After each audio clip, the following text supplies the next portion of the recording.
Որպես խորհրդանշական սիմվոլ, ես ինձ հետ ազգային ժողովից կտանեմ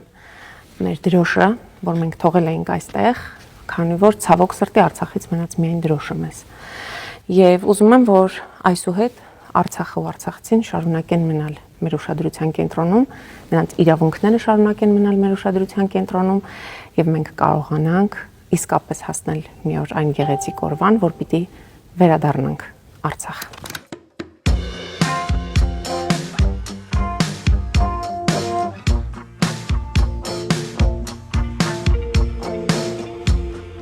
Ես ուզում եմ անկեղծ լինել։ Ես կարող էի այս ամբիոնը օգտագործել իմ քաղաքական նպատակներով, մնալ իշխանության մեջ,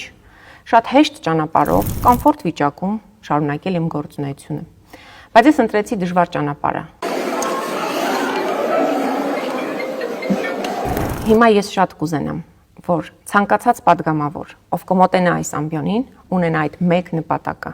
ծառայել Հայաստանի Հանրապետությանը, ծառայել Հայաստանի Հանրապետության քաղաքացուն։ Իմ գործունեությունը ժամանակավոր դադար է, կարելի ասել, որովհետև ինձ Աստված ուղղորդել է այլ առաքելությամբ զբաղվել այս պահին։ Ես Աստծո կամոք սպասում եմ իմ երրորդ բալիկի գալստյանը, երբ որ ծնվի իմ բալիկը, դրանից հետո ես կշարունակեմ իմ քաղաքական եւ հասարակական ակտիվությունը եւ մարդու իրավունքները, հակակոռուպցիոն պայքարը ու հայրենիքի համար իմ պայքարի յուրաքանչյուր րոպեն չեն դադարելու գոյություն ունենալ իմ կյանքում։ Ես ուղղակի կխնդրեմ իմ բոլոր գործընկերներին, ովքեր նոր են ընտրվել, այս ամբիոնից վիրավորական խոսքեր չհնչեցնեն միմյանց հասցեին։